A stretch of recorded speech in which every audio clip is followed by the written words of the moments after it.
સત્ય નમસ્કાર. હું નરેશભાઈ જાદવ.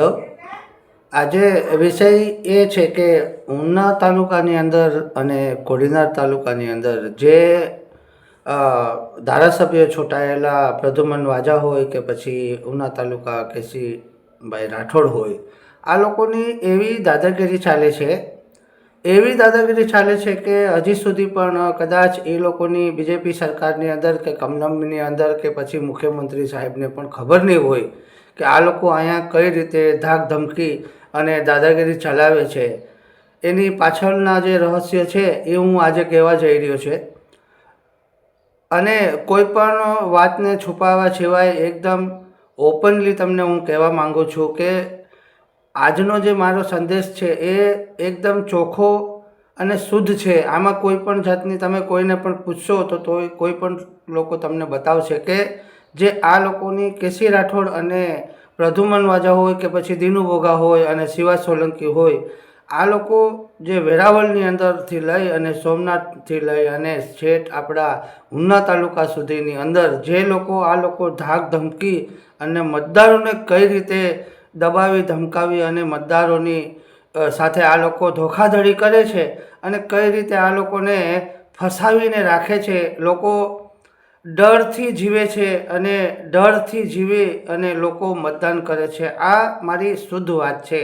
આજ સુધી પણ આ ભાજપની સરકારની અંદર કોઈ પણ નેતા લોકોને ખબર હશે કે નહીં હશે, કદાચ હશે તો પણ બોલતા નહીં હોય કારણ કે એના ધારાસભ્યો છે. અને આ લોકો જે માર્જિનથી છૂટાઈને આવે છે એવા માર્જિન પણ કંઈ હોતા નથી. એ પણ મોટી વાત છે. જે કે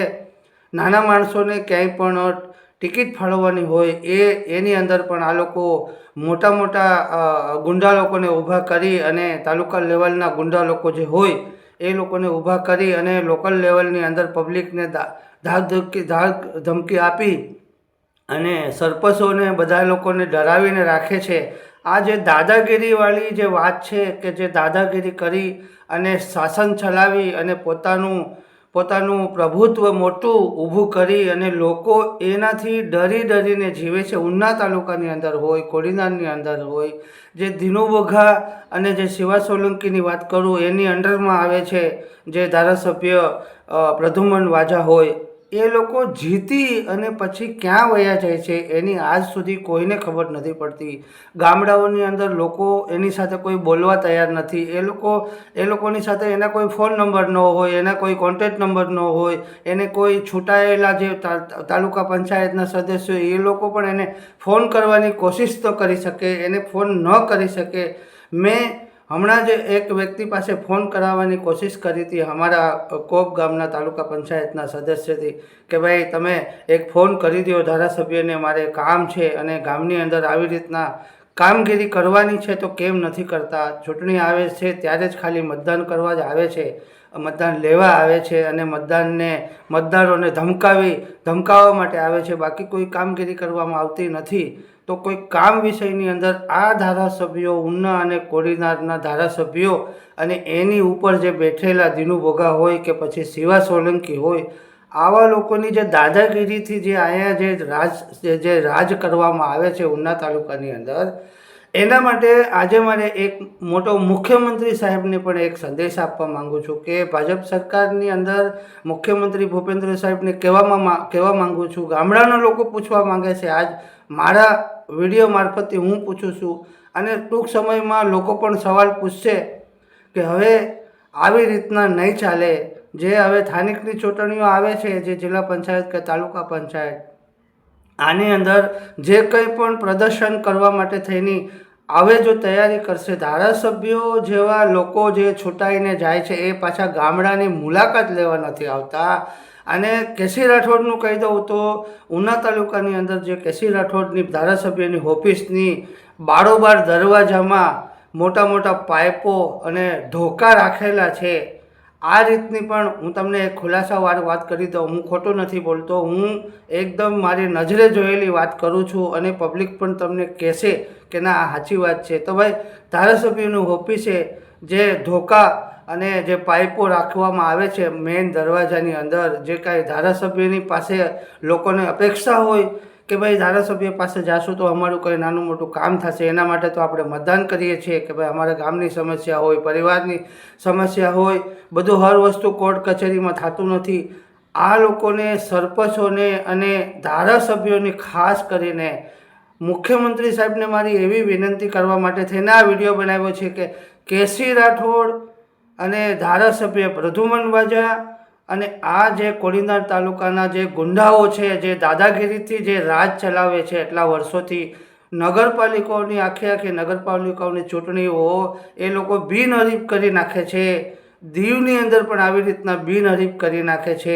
અને લોકોને ધાક ધમકી અને પૈસાથી અને ધંધાકીય દબાવીને રાખવા માટે થઈને નાનો મોટો ધંધો કરતો માણસ, કોઈ રેકડી ચલાવતો હોય ત્યાંથી લઈને મોટા વેપારી સુધી, આ લોકો જે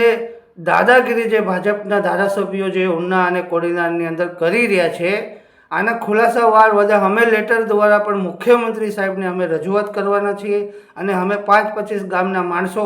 પોતાનું અમે રજૂઆત કરી અને કલેક્ટરને અને બધા લોકોને અમે આવેદન દેવા જવાના છે કે ભાઈ આ દાદાગીરી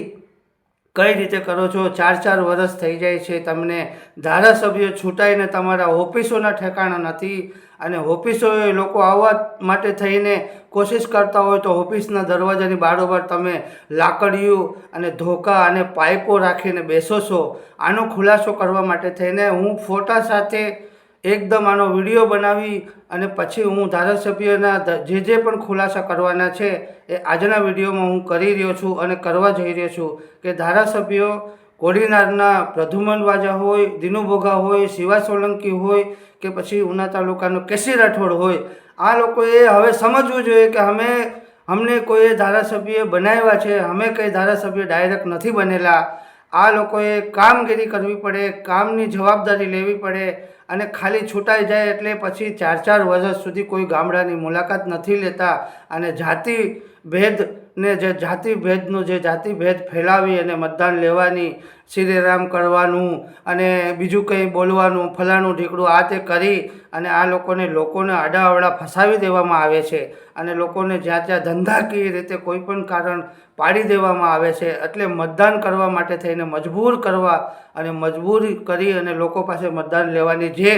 ધંધાકીય અને કોઈ પણ લોકોને દબાવીને રાખવા માટે થઈને ઉના તાલુકાની અંદર વેપારી લોકો હોય કે પછી કોઈ પણ નાનો મોટો ધંધો બિઝનેસ કરતો લોકો હોય કે પછી મુસ્લિમ સમાજના હોય, દલિત સમાજના હોય કે પછી કોઈ પણ અન્ય સમાજના હોય, વેપારી વર્ગ હોય નાનો મોટો, હું પણ કોઈ પણ એક ધંધાકીય માણસ છું. મને પણ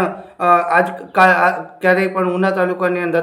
કંઈ પણ કામ ધંધો કરવા માટે થઈને, રોજીરોટી ચલાવવા માટે થઈને મને પણ કાલે કદાચ જરૂર પડી હોય તો આ લોકો આ રીતે 40 વર્ષથી જે દાદાગીરી ચલાવે છે આ હવે ચલાવી દેવામાં નહીં આવે. કારણ કે હવે લોકોને જગાડવા માટે થઈ અને અમે લોકો આગળ આવી રહ્યા છે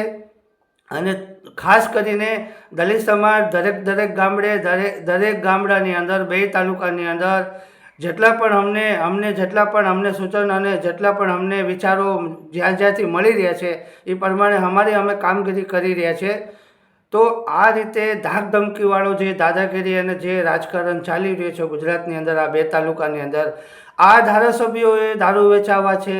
દફર વેચાવા છે, નશા વેચાવા છે, બધી રીતની દાદાગીરી કરી અને બજારોની અંદર કંઈ પણ ડુપ્લિકેટ નકલી વસ્તુ વેચાવાનું છે કે પછી ઘણી બધી વસ્તુનો આ લોકો આંકડા લખાવાના હોય, મુંબઈ અને કલ્યાણ જેવા આંકડા લખાતા હોય, લોકોને ક્યાંય ને ક્યાંય કંઈ પણ રીતે આ લોકો લૂંટવા માંગે છે અને લૂંટીને મતદાન ભેગું કરવા માટે થઈ દાદાગીરીથી આ જે રાજકારણ કરી રહ્યા છે. હવે જે ટૂંક સમયમાં 1-2 મહિનાની અંદર તાલુકા, જિલ્લા પંચાયતની ચૂંટણીની અંદર જે પબ્લિકને અમે જગાડી રહ્યા છે ગામડે જઈને, આનો ખુલાસો અમે લેટર દ્વારા મુખ્યમંત્રી સાહેબને આની એક અમે કમ્પ્લેન લખવાના છે અને અમે મુખ્યમંત્રીને રજૂઆત કરવાના છીએ. જો મુખ્યમંત્રી સાહેબનો જવાબ નહીં આવે તો પછી આવતી ચૂંટણીઓની અંદર અમે ગામડે આ વસ્તુનો હિસાબ લેશું. કારણ કે કોઈ કામ ગામડાની અંદર થતું નથી અને ખોટી વાતો કરે છે અને મારી વાત ખોટી હોય તો પોતે ધારાસભ્યો બંને પણ આવી અને ગામડાઓની મુલાકાત મારી સાથે રહીને કરે. કારણ કે હવે અમે મુખ્યમંત્રી સાહેબને અમે ભલામણ કરવા માંગીએ છીએ ગામડાના લોકો કે આ લોકોની ઉપર તમે એક નજર રાખો. તમે કંઈક નથી ગાંધીનગરથી અધિકારી મોકલો કે અધિકારીને એવી રીતના તમે મોકલો કે ભાઈ આ ધારાસભ્યો છે આ લોકો શું કરી રહ્યા છે અને શું કરવા માંગે છે, કઈ રીતે આ લોકો અહીંયા રાજકારણ કરે છે, ક્યાં નશા વેચાવે છે, શું કરે છે, આની નીચે કેટલા બુટલેગરો કામ કરે છે, આ બધા ખુલાસાઓ વાત કરવા માટે થઈને આજે વિડીયો કર્યો હતો. જય હિન્દ, જય ભારત.